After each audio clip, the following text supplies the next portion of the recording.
today's topic is femoral hernia. Okay, let's start. So where we can actually see and how we can see this, it is more common in females. It can be seen that the femoral hernia occurs through the femoral ring.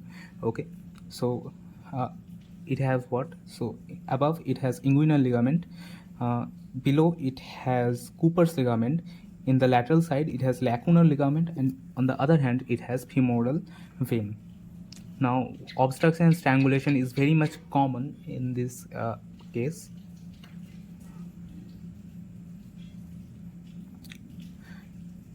It is a Ricter hernia is very much common in femoral hernia.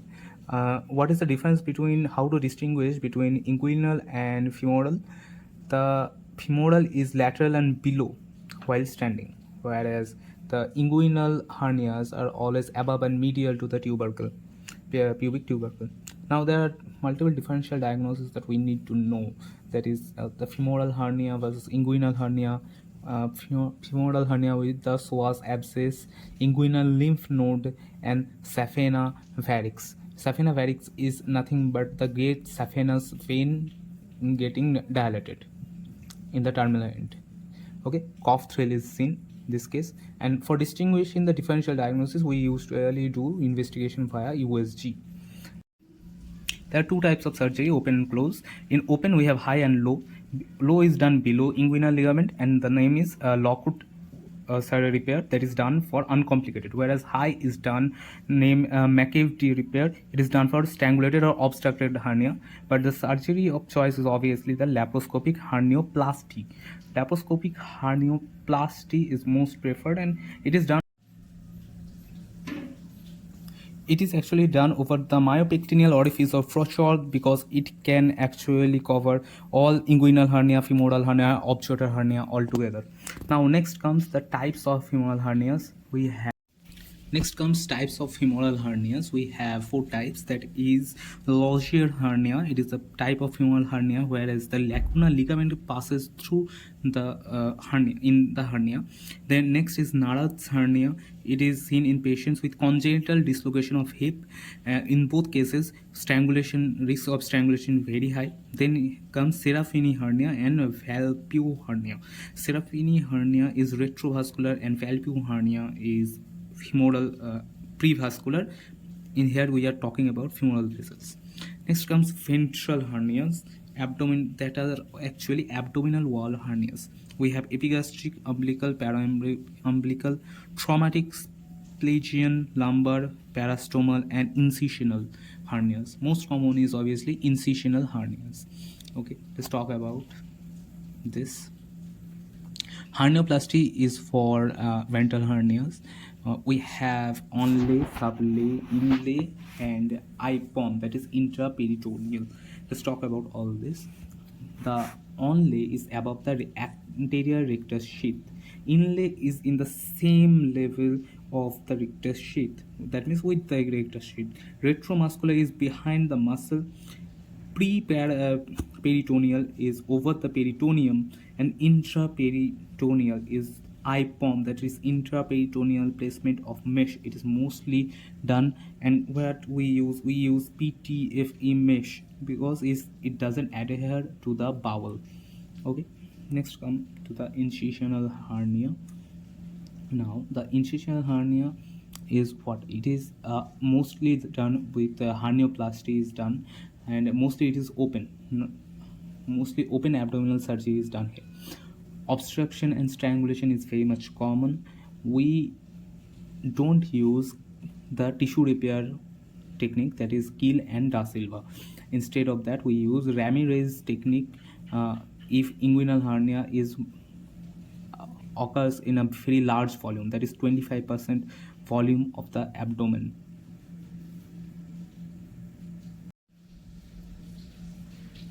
So moral of the story is incisional hernia is managed by IPOM hernioplasty. Okay, that's it. Next comes epigastric hernia. It is the fatty hernia of linea alba. This more occurs in males and young fit males mostly. Its site is anywhere between xiphisternum to the umbilicus. Most common is in the midline. Defect we can see single or multiple defects and transverse slits. Contents is most commonly pre-peritoneal fat. That's why it is named fatty hernia of linea alba. Next comes the it mimics the pain of peptic ulcer. It is important question. Okay, and open and laparoscopic IPOM both are done. Let's start the umbilical and paraumbilical hernias. Umbilical hernia occurs through the umbilical ring, whereas the paraumbilical is parallel to the umbilicus. That means actually it is adjacent to the umbilicus. So paraumbilical, here the one of the border of the hernia is actually the umbilicus, whereas in umbilical hernia it is the through the ring the entire contents comes out, so it is actually a wide defect, whereas paraumbilicus is a narrow defect. And umbilical hernia, umbilicus is everted, but there is no problem like that in a paraumbilicus. Paraumbilicus is narrow defect, so obstruction and strangulation are very common, so obviously we need to do an early repair, whereas in case of paraumbilical we can actually see that it is mostly seen in newborn children, cirrhosis, ascites patients, whereas paraumbilical is seen in obese patients. So for umbilical hernia, what we can do is we are conservative in newborns. That means we wait and watch for 2-3 years because it mostly spontaneously closed. But if it doesn't spontaneously closed, then we do the surgery. Whereas for paraumbilical it is obstruction and strangulation is very common, so we do early repair, early surgery by hernioplasty for paraumbilical. Okay, next comes the difference between omphalocele and gastrochisis. It is most common in newborn children, omphalocele and gastrochisis. Okay, in omphalocele, defect through the umbilicus in which bowel fails to return inside, whereas in gastrocyst, defect is adjacent to the umbilicus. In omphalocele, the entire peritoneum comes out, but it is covered with the sac. So peritoneal sac is present. It's a large defect, and even liver can come out as well. It is associated with congenital anomalies and associated with trisomy of 13, 18, 21. That is Patau, Edward, and Down. Next comes it is Beckwith-Wiltman syndrome is seen associated, whereas gastrocysis, here the peritoneum is there's no peritoneal covered. It is also bowel is exposed, so risk of atresia, inflammation, and perforation is very much. There's no congenital anomaly seen. There's no congenital association with this. In both cases, what we do, we make a silo and gradually push the bowel inside the children. Okay, newborn children, it is seen. Next type of ventral hernia is lumbar hernia. There are two types of lumbar hernia, that is primary lumbar hernia and secondary lumbar hernia. Primary lumbar hernia is rare, whereas the secondary lumbar hernia is most common, and secondary to what happens due to trauma, surgery, or incision. Okay, so differential diagnosis, we have lipoma and pseudohernia. In lipoma, slip sign is positive and pseudo fluctuation is positive. And in pseudohernia, due to muscle weakness, subcostal nerve injury happens. Next comes lumbar triangles. Lumbar triangles, there are two. One is inferior lumbar triangle of Petit and superior lumbar triangle of Greenfield. In Greenfield, what we have internal oblique muscle, sacrospinalis, and 12 rib. Okay, and in case of the inferior lumbar triangle, okay, here we are this is the superior lumbar triangle. Now make the inferior lumbar triangle. We have iliac crest, external oblique muscle, and latissimus dorsi. We have the inferior lumbar of Petit. Okay, next is management. Management is done through mesh hernioplasty. So open is done by Dowd-Ponca repair, but most commonly is we done laparoscopic mesh herniaplasty. Okay, next type of ventral hernia I'm writing in the next page, that is Spigelian hernia. So Spigelian hernia is also known as intraparietal hernia, that happens in between the abdominal muscles. Okay, it happens to children and adult both. So let's write Spigelian hernia. It occurs between the muscle layers of abdomen, that is external oblique muscle, internal oblique muscle, transverse abdominis, peritoneum, etc. It is present under the skin, that's why the detection is not possible until pain comes due to strangulation and obstruction. And most common management is hernioplasty, same as all the ventral hernias. Okay, next ventral hernia is obturator hernia. Here also obstruction and strangulation is very common because it is a narrow defect. It happens mostly for multiparous women, elderly multiparous women. That's why it is named old ladies hernia as well. Okay, it is also a Ricter type of Richter's hernia. Okay, what happens here? The hip is flexed. Okay, the hip is rotated in abduction medially. It is named Hauschip-Romberg sign. There's also another sign. Okay, hip is abduction and medially rotated. What happens? That's why shooting pain along the obturator nerve is occurred. Next is Huntington-Keefe sign, whereas the adductor reflex is not present, but patellar reflex is present due to obturator nerve compression. The management is same as hernioplasty. No swellings are filled in this case, and mostly we do hernioplasty by laparoscopic repair. Let's talk about Richter's hernia. What is this? Richter's hernia is a very narrow defect. It is seen that in through this very narrow defect, the bowel comes out, but there is no obstruction in the bowel. So no obstruction sign is seen. There is no vomiting, no distension, nothing can be seen in this case. Okay.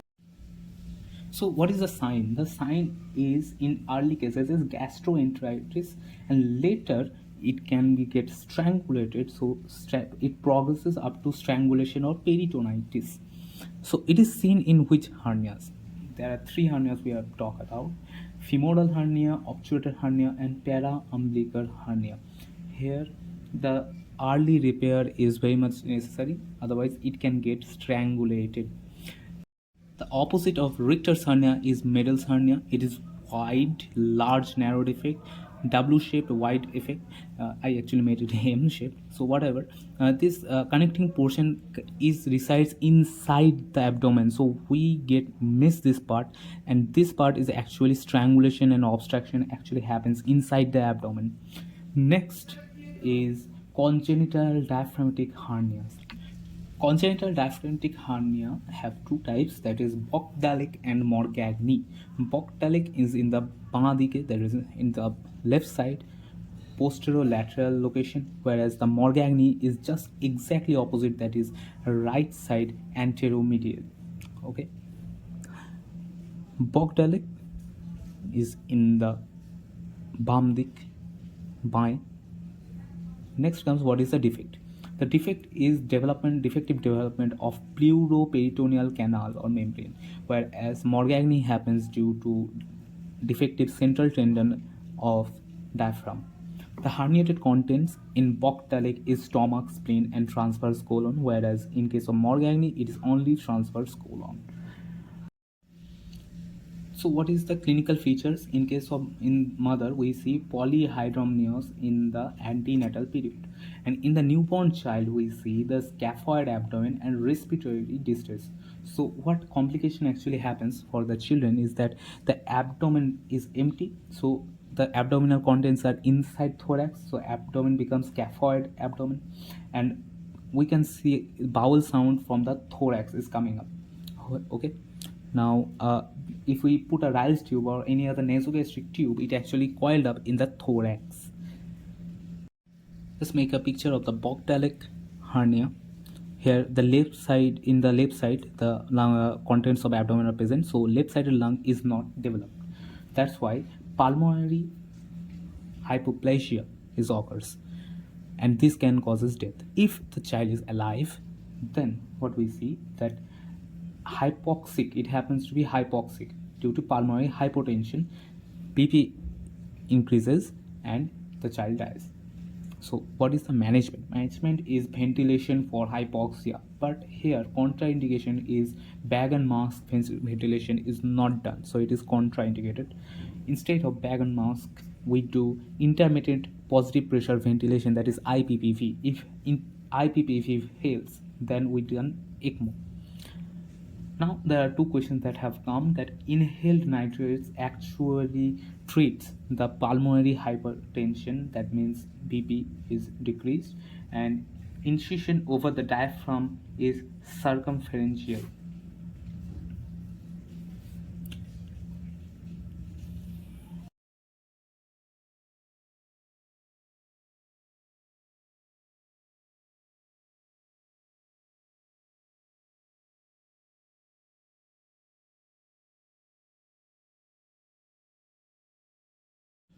Let's talk about internal hernias that occurs mostly after surgery. Okay, we have four names, that is Stemmer's hernia, where the transverse mesocolon through the transverse mesocolon. Next is Peterson's hernia. It is behind the Rolls limb, that means retrocolic reconstruction, behind the retrocolic reconstruction. Next comes left paradeodenal hernia. Left paradeodenal hernia, it is actually through the fossa of Lanzard due to defective fusion of descending colon mesentery. So it occurs behind the inferior mesenteric vessel. Whereas the right duodenojejunal hernia, it is due to the defective fusion of ascending colon mesentery. It occurs behind the superior mesenteric vessels.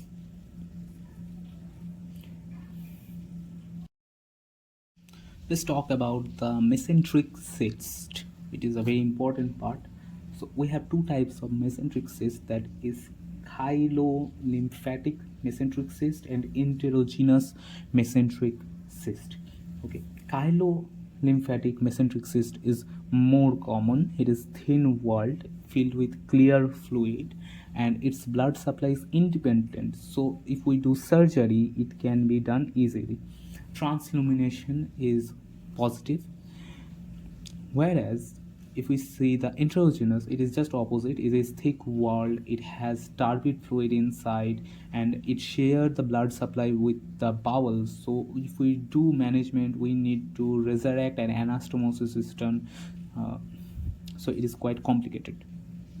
The clinical feature of mesenteric cyst is the Trilocks triad. Trilocks triad, we have three things, that is periumbilical lump or swelling. Next is sorry, I written wrong something here. Okay, the next thing in the Trilocks triad is the attachment of mesentery, that is Trilocks sign, move at the right angle to the attachment of mesentery. It is Trilocks sign. And third thing is resonance of the transverse band of resonance. Here the lump is right and it can actually move in the right angle. So Trilocks triad is compiled of Trilocks sign, periumbilical swelling, and band of resonance, transverse band of resonance.